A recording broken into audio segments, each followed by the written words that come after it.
that. Paul, we ready here? We are. AdamLucasGoHeels.com joins us once again from New Orleans. Adam, what was that game like for you, a person who's been around UNC for a very long time, to watch the other night? Especially, we talked to you after the Coach K game.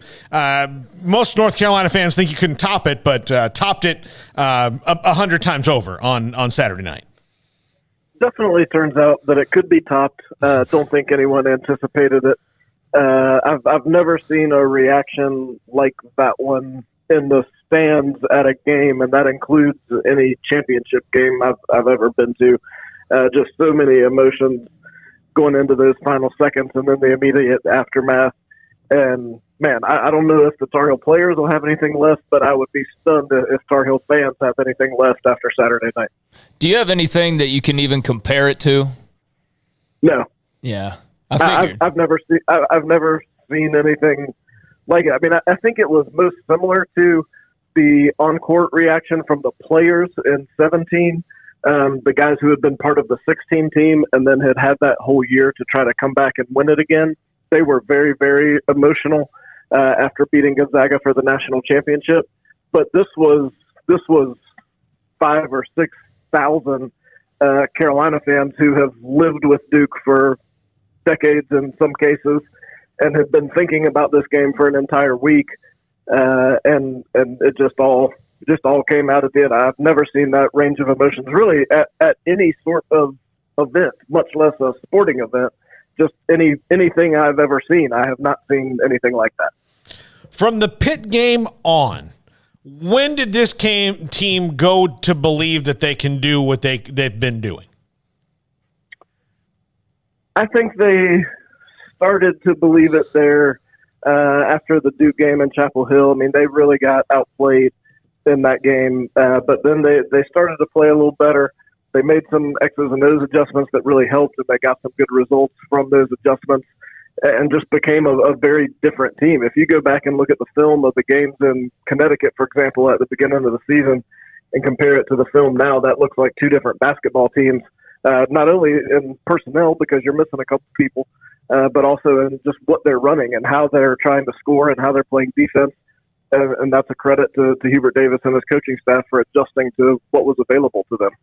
Adam, just a few minutes ago, we were talking a little bit about the game and the there's big shots that you can point to, but I was just thinking of Caleb Love there with the free throws at the end, and what a moment that was, and the amount of pressure in that situation to basically the free throws to kill off Coach K's career and advance to a national championship game, and he just walked up there like it was him in the open gym and just sank him like it was nothing, and obviously made some other plays. Can you just, kind of discuss the impactfulness of Caleb Love the other night and also, what he potentially can do tonight to help their efforts? Yeah, well, that game was sort of the whole Caleb Love experience because he missed his first 5, and some of them weren't very good shots. Mm-hmm. But then at the end, he made the incredible three-pointer over Mark Williams, which was the textbook, good shot, Caleb, kind of shot. And then, as you said, walked up and made the free throws. We talked to Theo Pinson a little bit earlier this week, and I thought he described Caleb really well as a guy who has no idea if he's 0 for 8 or 8 for 8. That he's got the same exact level of confidence every time he lets the ball go. And that's the guy you need taking those shots late in the game like that. I don't know if he even knew how much time there was on the clock. I think he was probably just excited to be there. So that's the guy you need. And Carolina's going to need him to be really good tonight, not just scoring, but also handling the ball. Carolina turned it over too many times against Duke, and you're not going to be able to do that against the Kansas team that's really good in transition. You can't give them those live ball turnovers. So Carolina's going to need him to be even better tonight. What is the status of Armando Bacot's ankle? He's definitely in some pain. It was an ankle injury, as everybody knows, and he was not able to do a ton at practice yesterday. He was there and he participated, but I'm not sure he would have had a double-double yesterday. So they've been trying to get him some treatment, try to get him ready for tonight, and see what he can do. Do they have? I know that they're plus 33 with him on the floor in the tournament. With I'm off the floor, they're minus 80. So it shows how important he is. Have they worked on, does Brady Manek move around a little bit if he has to sit out for longer stretches, be it foul trouble or just, they got to make sure he's ready to go in the second half, maybe more than the first? Yeah, I don't think there is a plan B. And as you saw the other night, if you try to limit him in the first half, Kansas may be up by 20 before you get to halftime, just like they did to Villanova. So I think you just have to get what you can out of him. Carolina doesn't have another big guy. Dawson Garcia decided to head home. So he would have been plan B. You can't really put Brady Manek down there because you need him out around the three-point line where he's so effective. Carolina's gotten some good minutes from Puff Johnson here during the NCAA tournament. I think he would be the first Tar Heel off the bench, but he is just a completely different player than Armando Bacot. Carolina would be playing a completely different way. People talk about hitting home runs in the transfer portal. Safe to say Brady Manek was a grand slam out of the transfer portal?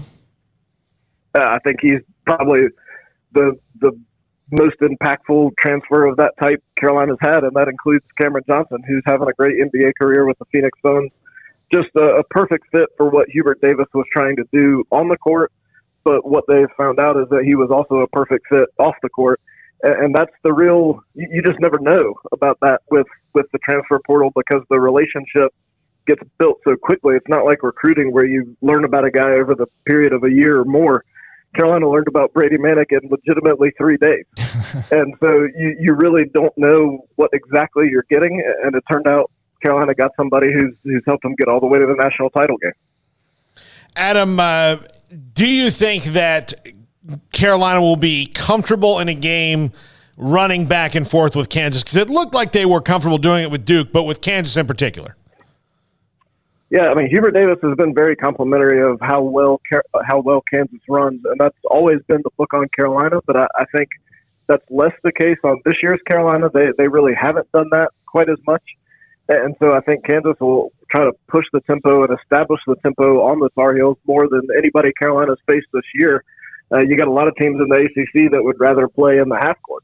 And the one team that really tried to run quite a bit this year on Carolina was Wake Forest, and that one didn't go so well. But again, that was a very different Carolina team. So going to be a different style of game than what Carolina's seen here recently. Do you think that compared to the fans, I mean, the team's not going to have – neither team's going to have as much energy as they did on Saturday because they had to play, but Carolina maybe more so because of the emotions and the way that game was back and forth, and Kansas was in control. But does the team view these things the same way the fans do? I think less so because a lot of these guys didn't grow up with the whole Duke thing the way Carolina fans did. They've sort of grown into it here since their time on campus. So it's not quite as impactful to them. But, I mean, they're capable of reading the body language just as much. And you saw the on-court celebration on Saturday. It clearly meant a ton to them. So to get it all back together and get back to that emotional peak again is something that is just tough for humans to do, no matter who they are. But that being said, this is just the 12th team in Carolina basketball history that's had the chance to play in a national championship game. And that list includes a lot of teams that didn't, that had a lot of very, very good players. So you've got an opportunity in front of you tonight that the large percentage of Tar Heel basketball players only wish they could have done. So to sit there and say, well, maybe they'll just be satisfied with Saturday, I just don't think that's how you get to the point that you're a Division I basketball player. Adam, thanks a lot. We appreciate it, and we'll reach out depending on the results of tonight's game, and enjoy it. I'm sure it's going to be rowdy, and maybe everybody can get their emotions back in check by 4:30 a.m. Central Time when this game finally tips off. It feels like. Yeah, it's the longest day in college basketball for sure. Adam Lucas, GoHeels.com with us on SicEm 365 Radio, 365 Sports. Always